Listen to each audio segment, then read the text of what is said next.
Beginilah keseharian Ipul. Setiap pagi, ia tak pernah absen pergi ke hutan di wilayah Indragiri Hilir, Provinsi Riau. Hutan mangrove memang jadi sumber kehidupan bagi masyarakat sekitar. Sebab, di sanalah banyak terdapat ikan, kepiting, dan beragam hasil laut. Tapi, bukan itu yang Ipul cari. Ia justru mencari batang kayu bakau untuk ditebang.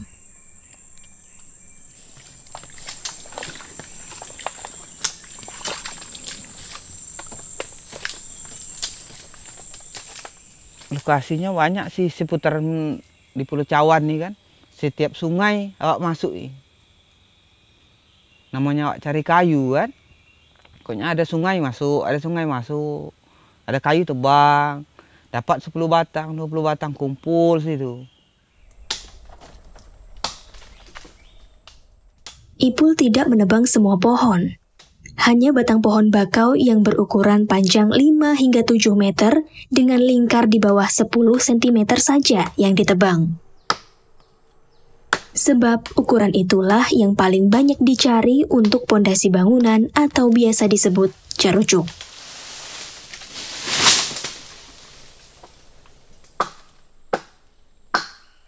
Setiap batang kayu dihargai berbeda-beda tergantung ukurannya. Batang kayu sepanjang 5 meter dihargai Rp4.000. Ukuran 6 meter dihargai Rp6.000. Dan ukuran 7 meter dihargai Rp10.000.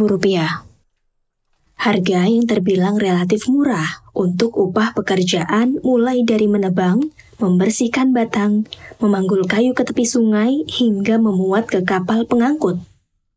Apalagi dengan medan yang berlumpur dan banyak semak belukar.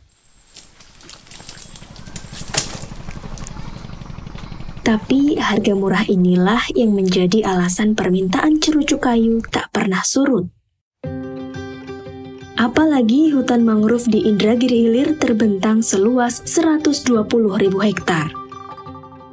Selama bertahun-tahun, hutan mangrove menyediakan hasil alam yang menopang kehidupan masyarakat, baik dalam aspek sosial, ekonomi, budaya, dan pembangunan.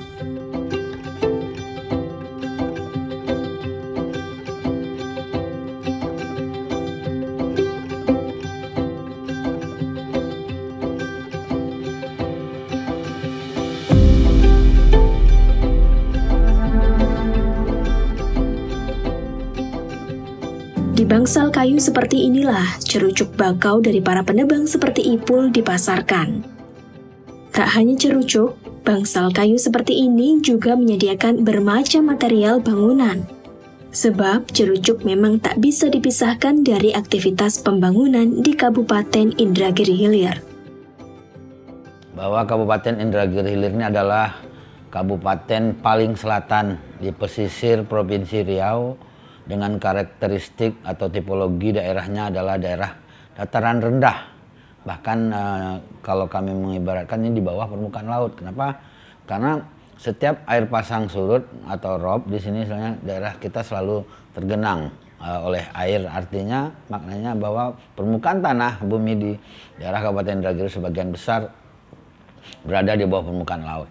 Hanya 18% yang berada di dataran tinggi, yaitu ada di 2 kecamatan, Keritang dan Kemuning.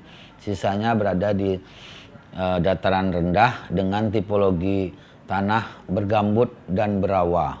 Artinya untuk mengecor, melakukan pengerasan terhadap jalan, jembatan, dan sebagainya, serta bangunan gedung, harus dilakukan atau diberi pengganjal di bawahnya. Yang selama ini teknologinya turun-temurun dari nenek moyang dulu menggunakan cerucuk berbahan material kayu.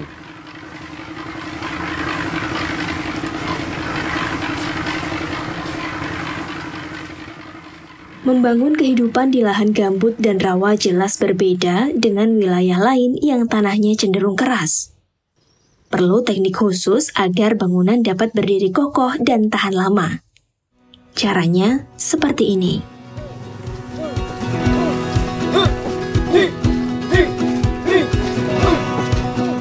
Karakteristik tanah gambut yang lunak dan berair tak akan mampu menahan beban bangunan. apalagi jika bangunannya bertingkat. Agar tumpuan kuat, perlu pondasi yang bisa menjadi media penyalur beban ke tanah yang keras. Dalam teknik konstruksi dikenal dengan istilah tiang panjang atau pile raft. Inilah fungsi cerucuk.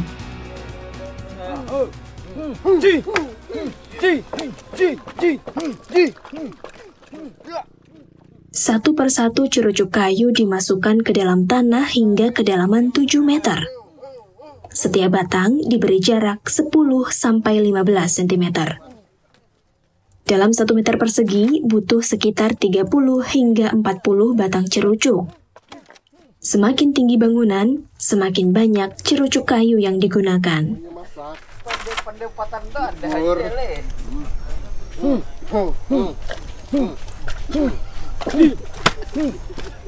Pondasi ruko bertingkat 2 dengan luas 12 kali 13 meter persegi ini misalnya butuh sekitar 800 batang cerucuk untuk dipendam ke dalam tanah sebelum pengecoran.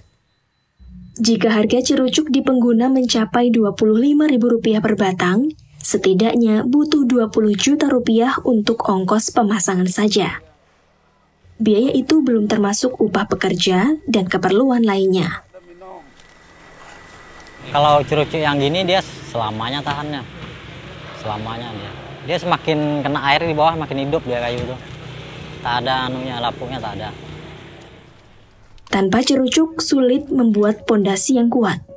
Dan tanpa konstruksi pondasi yang kuat, bangunan bisa berakhir seperti ini.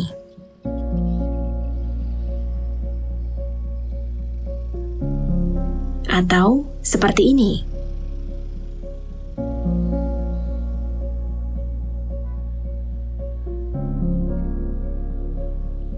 Hingga kini belum ada pengganti cerucuk kayu bakau. Alternatif lain bisa dengan menggunakan paku bumi. Namun dengan biaya 5 kali lipat lebih besar daripada cerucuk kayu bakau, tentu bukan pilihan bagi masyarakat. Pada fase inilah dilema terjadi.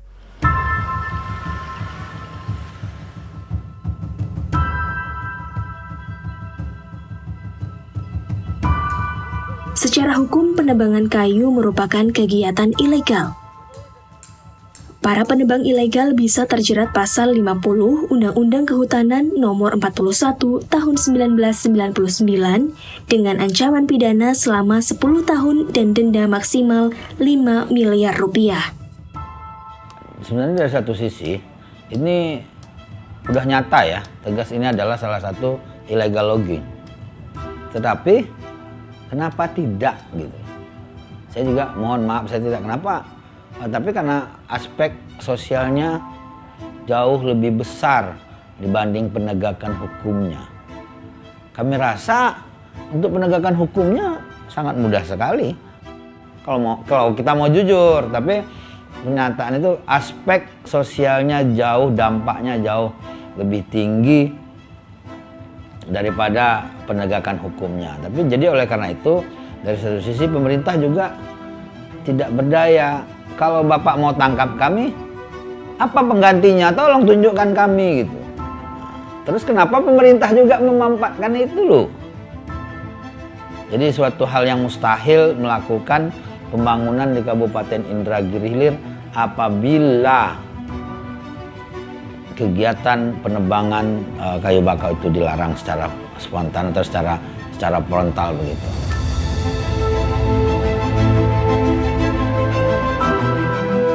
Bagi masyarakat Indragiri Hilir, cerucuk adalah pilihan terbaik. Ketersediaan pasokan, harga yang terjangkau, dan kualitas yang telah teruji menjadikan cerucuk kayu bakau sebagai andalan. Dari KPH Mandah, memandang cerucuk kayu bakau adalah kebutuhan masyarakat yang mau tidak mau, suka tidak suka, emang diperlukan untuk pondasi kayu bakau. Yang kedua adalah harus ada solusinya untuk mencegah dari peredaran ilegal logging daripada cerucuk kayu bakaunya tersebut, yaitu adalah dengan adanya perizinan berusaha pemawatan hutan atau perhutanan sosial yang bisa memproduksi legal daripada kayu bakau tersebut. Yang ketiga adalah adanya penegakan hukum setelah adanya solusi ini tentu adanya penegakan hukum terhadap pemberantasan illegal logging tersebut. Selain itu juga harus ada substitusi atau pengganti cerucuk kayu bakau yang harganya dan kualitasnya hampir sama dengan cerucuk kayu bakau di Kabupaten Indragiri Hilir ini.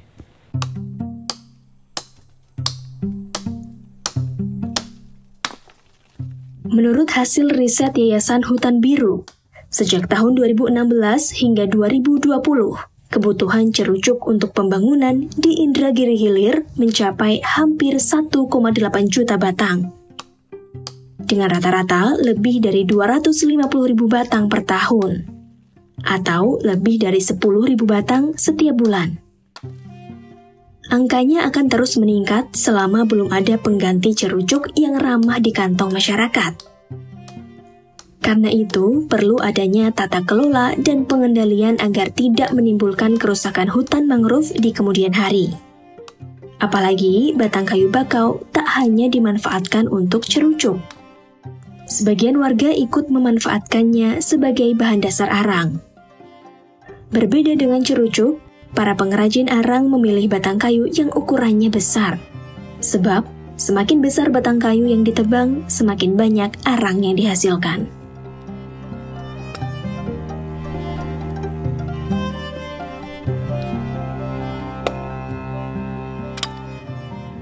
Nelayan ini tak ingin dibuka identitasnya, tapi sebut saja Romi. Hasil tangkapan ikan yang semakin sedikit membuatnya harus mencari tambahan pemasukan. Di sela waktu menjaring ikan, Romi mengisinya dengan memproduksi arang. Dalam sehari, ia bisa menebang 2 hingga 3 batang pohon bakau berdiameter 30 cm. Dari ukuran itu, ia bisa menghasilkan 20 karung arang.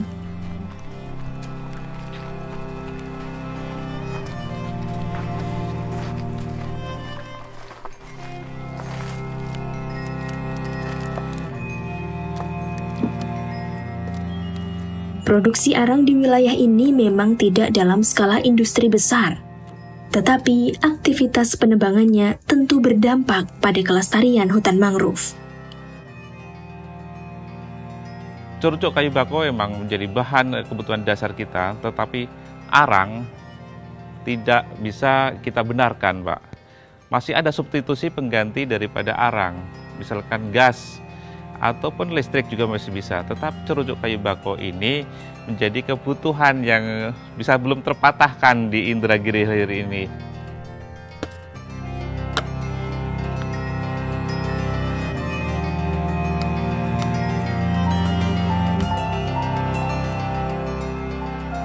Eksploitasi berlebih pada hutan mangrove dapat berakibat fatal. Saat ekosistem hutan mangrove rusak, tak ada perlindungan bagi hewan laut untuk berkembang biak. Tak ada ikan, artinya tak ada makanan. Tanpa akar mangrove, air laut juga terus mengikis permukaan tanah. Dan yang terburuk adalah datangnya bencana alam.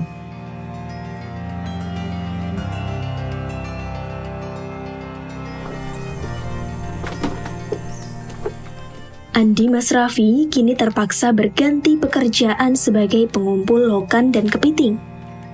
Ia senang dengan pekerjaannya yang sekarang karena bisa meraup keuntungan yang besar. Namun, raut wajahnya berubah saat ditanya tentang kebun kelapa miliknya. Dulu pernah punya kebun kelapa? Pernah.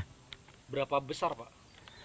Kalau banyaknya sih mungkin sampai ratusan ribu, Pak. Ratusan ribu Iya. pohon? Iya, enggak kayak buahnya gitu. Itu tahun berapa, Pak? Sekitar tahun 2015 lah. Sekarang masih punya, Pak? Enggak ada lagi, udah pada tenggelam semuanya.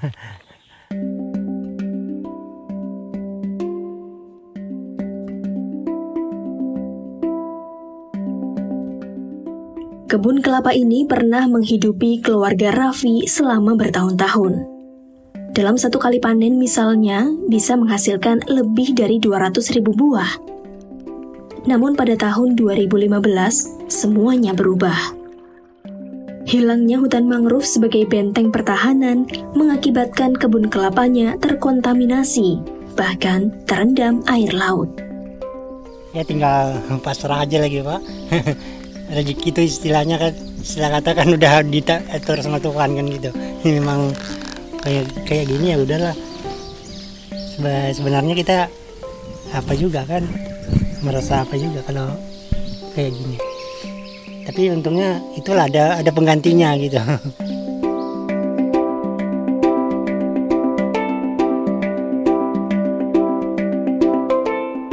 Raffi hanya satu dari ratusan petani kelapa yang terdampak akibat intrusi air laut. Mengutip media lokal setempat, dari luas 400.000 hektar kebun kelapa di Indragiri Hilir, 27,5%-nya telah terendam air laut.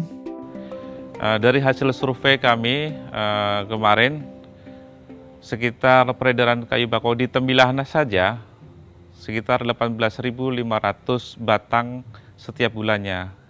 Artinya apa? Setelah kita prediksi, tanpa adanya rehabilitasi, orang melakukan illegal logging, hutan kita akan hancur, akan menjadi punah kayu bakonya sekitar 50 tahun yang akan datang.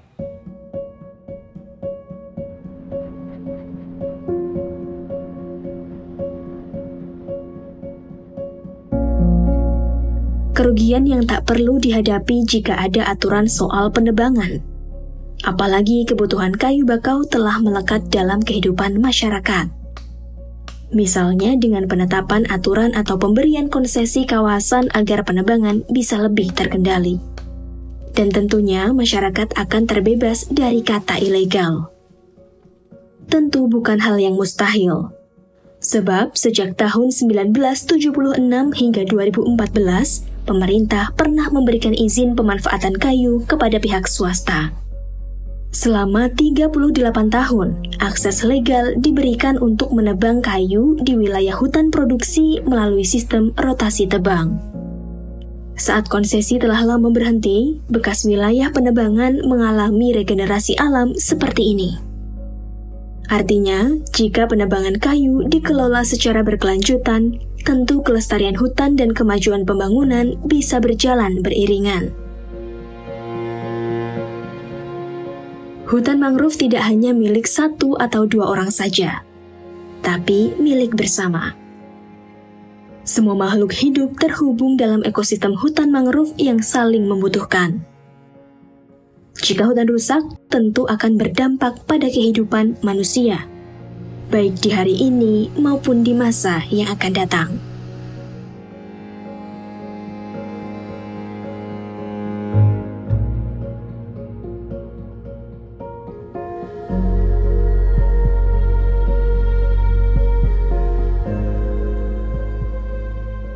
Itulah alasan mengapa sebagian warga berkumpul di tempat ini. Mereka adalah anggota Lembaga Pengelola Hutan Desa dari 4 wilayah, yaitu Perigi Raja, Tanjung Melayu, Sungai Piai, dan Sapat. Agendanya adalah patroli di kawasan hutan desa. Jadi kan yang di dalamnya keluar sampai ke selancar, masuk selancar. Yang pos yang kedua Betamongan Perigi Raja. Berarti ini patrolinya nih masing-masing sebutin gitu lah. Mereka ingin kawasan hutan desa tetap lestari sehingga tak perlu menanggung kerugian lebih besar di kemudian hari. Kalau kerugian kami itu ya, kalau di kebun, yang pertamanya airnya sudah kuat naik ke kebun. Masalah tanggulnya kan sudah hancur, itu yang pertama kan, gara-gara mangrovenya habis. Jadi kalau masalah penghasilan di sungai, itu sering terjadinya itu Pak, orang meracun menangkap ikan. Jadi gara-gara orang meracun yang ada, sungai itu bertambah lebar. Apa tuh, imbas yang dari orang ini itu hampir merambat ke cucu kami nanti istilahnya ke depannya lah kan gitu. Jadi kami itu berupaya bagaimana caranya mengatasi masalah ini. Hutan desa adalah benteng terakhir. Dari luas 7.664 hektar, 85% kawasannya berstatus hutan lindung.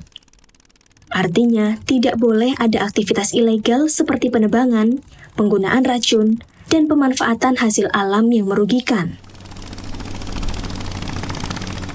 Nah, yang kita jaga hari ini adalah kerusakan sungai dan juga penebangan kayu yang secara brutal. Jadi kita hari ini coba patroli untuk melihat dan menyisir kemungkinan peluang-peluang pelanggaran. Hari ini air sedikit surut. Biasanya ketika situasi air seperti ini, pelanggaran dalam peracunan itu yang paling sering banyak ditemukan. Nah, kalau untuk pengeluaran hasil kayu dalam hutan itu biasanya pada saat air dalam. Itu biasanya agak sedikit rawan Bang di daerah sini. Gitu.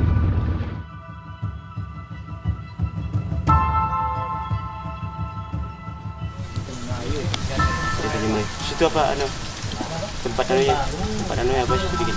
Apa tuh? Tempat patroli ya? Ya. Bikin anak batang ya? Apa? Ya, anak batang. Mana daerah mana nih? Ini lah anak batang lah nih. Batang lah. Mungkin dia pakai ada dua. Di dalam pakai ada dua. Ya. Berarti sama yang ini belat dua kayak ini. Awan sama. Ini salah satu tangkapan nelayan memang yang menggunakan yang legal Bang. Tidak ilegal karena beliau tidak menggunakan racun. Memang betul-betul hasil dari ikan yang di atas pantai. Ya, menunggu ikan yang terkering di atas pantai kan. Ini aman. Alat tangkapnya aman semua berarti Bang? Aman. Ini bukan penegakan hukum, tapi sosialisasi kepada para nelayan dan warga sekitar. Kalau ke depannya itu jangan sampailah baik pun kawan-kawan kita ya, baik pun anak-anak kita, cucu kita tuh jangan sampai kesusahan, berkepanjangan. Jadi semoga ke depannya tuh gemilang, hasil anak batangnya bagus, mangrovenya bagus. Hutan mangrove punya peran penting bagi kehidupan masyarakat di Indragiri Hilir. Tanpa hutan mangrove, tak ada cerucuk kayu untuk pembangunan. Tak ada pula ikan dan hasil laut untuk dimakan. Itu artinya tak ada lagi kehidupan. Tapi sebaliknya, kehidupan yang berkelanjutan akan tercipta dari hutan mangrove yang sehat dan lestari.